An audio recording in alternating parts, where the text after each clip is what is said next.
Hey, what's up guys, John here. Did you know in March of 2020, banks were not required to have any of your own money, zero of your deposits inside of the bank. Instead, they were just lending out tons and tons of money on commercial real estate, on cars, 30-40% over sticker price, on homes, on small business loans. They were lending all of this money out. Well, on March 11th, in 15 days, that comes to an end. And thousands of banks are about to get rug pulled, thousands. And with it, hundreds of millions of Americans are set to be impacted. I'm going to show you some video of Janet Yellen. I'm going to show you some verifiable facts as to what's going on here. And then when you connect those dots, and then you look at, hey, what are the smartest, the wealthiest people in the world doing right now, or at least in America? Warren Buffett selling $28.7 billion worth of stock, sitting on the biggest mountain of cash they've ever sat on in Berkshire Hathaway. Jeff Bezos selling $8.5 billion in stock in the course of a week. You have Mark Zuckerberg selling $500 million worth of stock over the last several months.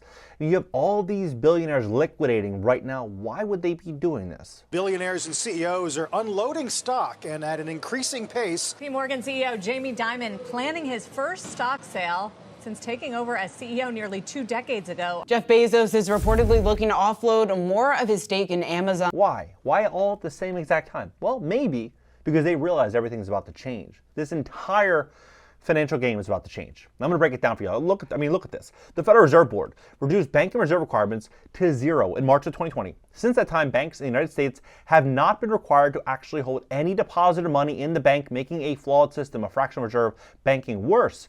Then, this is on the Federal Reserve Board.gov, right? The board reduced the reserve requirements to zero. Federal Register.gov, zero right here.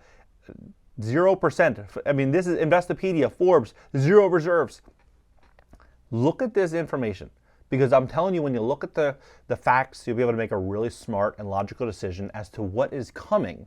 And the more facts and data you have, the better of a decision you can make and the better you can position yourself. Because what's going to happen, borrowing costs in America are not going down. I know your mortgage lender will probably tell you they are. They're not going down. They're only going up in the short term. And not by a little bit, not by a quarter basis point, dramatically. And I'm going to break it down to give the facts. Please hit the like button. Hit the like button. YouTube will share the content, educate more people. It's really going on in the U.S. economy. And if you'd like to fix your credit, we would love to help you at my company, GreatCreditFast.com. That's GreatCreditFast.com. If you have late payments, medical bills, charge-offs, foreclosures, bankruptcies, repossessions, or any negative item on your credit report, go to GreatCreditFast.com. Click the link in the description just below this video and schedule a free strategy session. Position yourself the best way possible, have great credit, have cash in the bank, get out of high interest rate credit card debt and consumer credit card debt, and put yourself in a spot to where if you were a bank or an institution or a lender, you would want to lend you money. Because without loans, without the ability to get access to funding, it's going to be really hard to grow real wealth. Take a look at this. So on March 11th, as scheduled, the Fed said last month that made sense when it appeared that banks had made it through the worst of last year's turmoil, brought on by a set of steep decline in the value of treasuries and mortgage-backed securities. Now, this BTFP program, according to Bloomberg, banks will see higher rates to borrow effective immediately. Well, banks see higher interest rates. What is that going to mean for consumers? How can they have lower interest rates if banks are going to be charged more to borrow money? They're not, right? It does, of course. Even right now, Fed to allow emergency bank lending program to expire March 11th.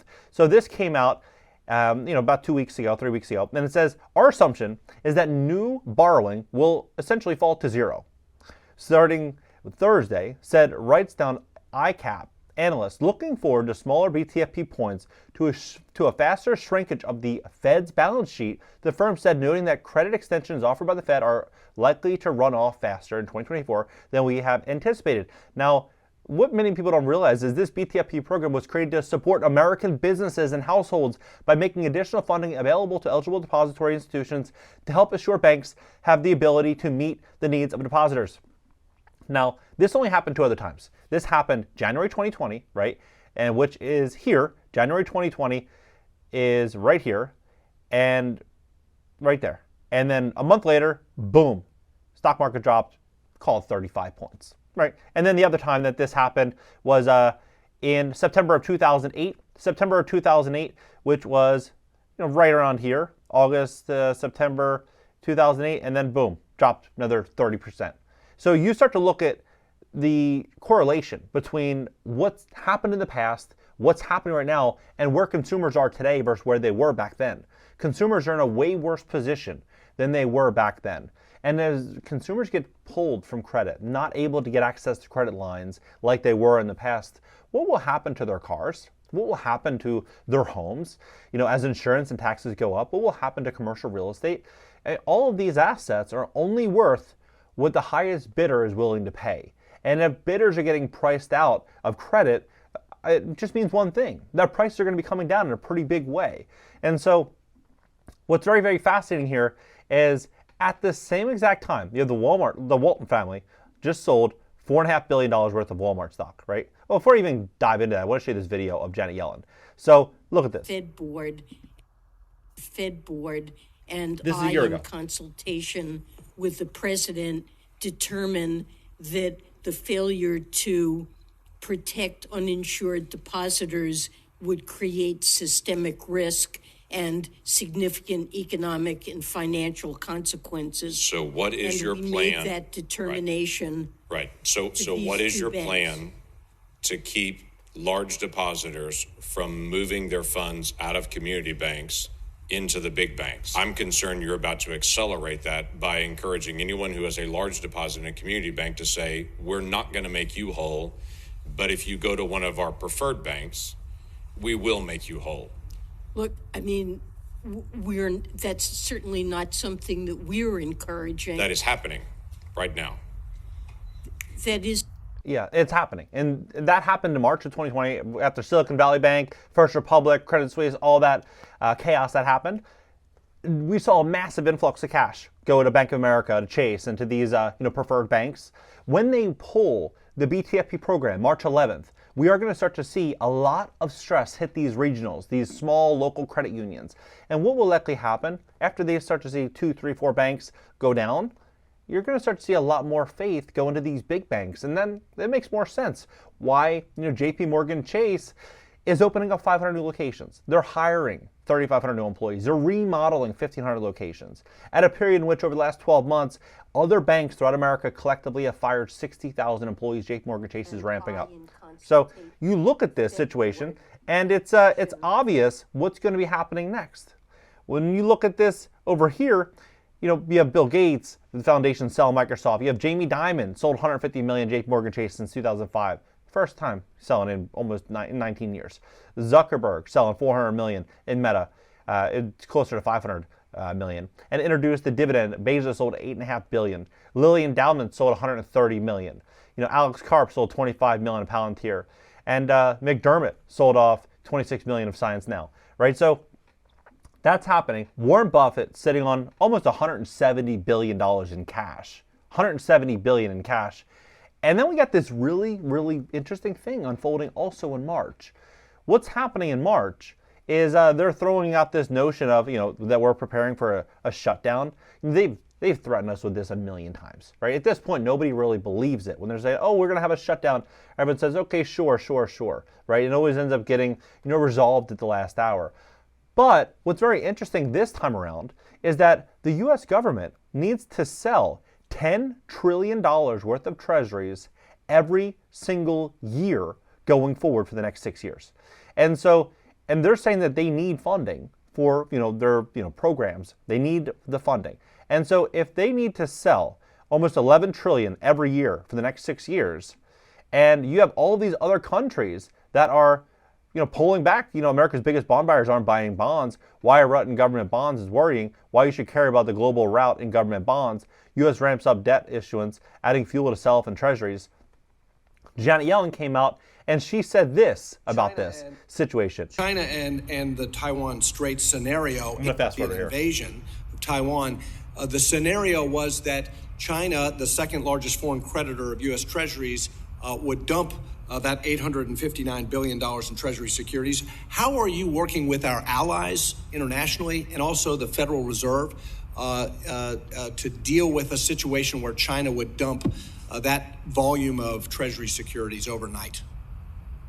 So we are not engaging in specific exercises to address such a risk, but the United States, the National Security Council, is certainly concerned on an ongoing basis. Well, Madam Secretary, I would encourage Treasury to.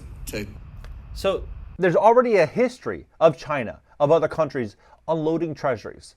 And with all of the sanctions we're issuing to Russia and all these different problems that we are currently involved in, the fact that they are not looking into this, or maybe they are and they just don't want to make a public statement about it, says a lot, right? So when people say, hey, I think interest rates may go down, I think the borrowing costs may go down, you have to ask yourself how. If the BTFP program comes to an end, interest rates for banks is going up. That's going to get passed on to consumers. When the CPI report comes out and it's higher than expected, and inflation is coming out higher than expected, and the jobs report, they project 180,000 jobs added, and it comes out 355,000 jobs. And Jerome Powell says the only way in which we are going to start to cut rates is if we start to see a tapering in consumer spending, and we see an increase in unemployment. All of these things are the complete opposite of what a Fed pivot would look like. And so what do I think is going to happen? I think we're walking into a period where we're going to start to see a lot of people forced to sell off things, without doubt. We're going to start seeing a lot of people forced to sell off things. And the United States government shutdown occurs when funding legislation required to finance the federal government is not enacted before the next fiscal year begins. I personally think America is walking into a period unlike anything we've ever lived through, unlike anything we've ever experienced in this country. It's all coming to a head right now. If you look at the average consumer has over $100,000 in debt. The average American over 18 has $100,000 in debt, collective debt. And so if everything is going to change, from small businesses getting lines of credit, consumers getting credit cards, everything is going to change, and incomes aren't going to rise at that same pace. Defaults are going to continue to skyrocket. 15.6% of all subprime credit cards right now are behind. They're past due. 15%. 29% of Americans in the top 100 cities are behind on at least one bill. Imagine what will happen as interest rates rise. I think we're going to see a big opportunity. I really do.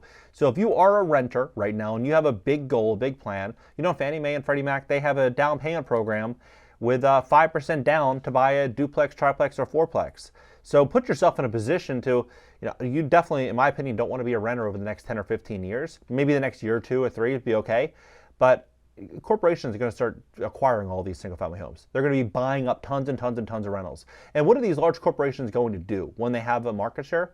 They're going to skyrocket rents, right? So we're going to see a period where I believe rents are going to continue to soften. We're at a 50-year high in apartment construction. We're going to see a lot of inventory hit the market as the economy changes, a lot of people trying to rent out their homes. We're going to see rents soften. But inside of that period, we're going to start to see a lot of opportunity to buy duplexes, triplexes, and fourplexes, and 70% of these deals are owned by individuals, right? 70%.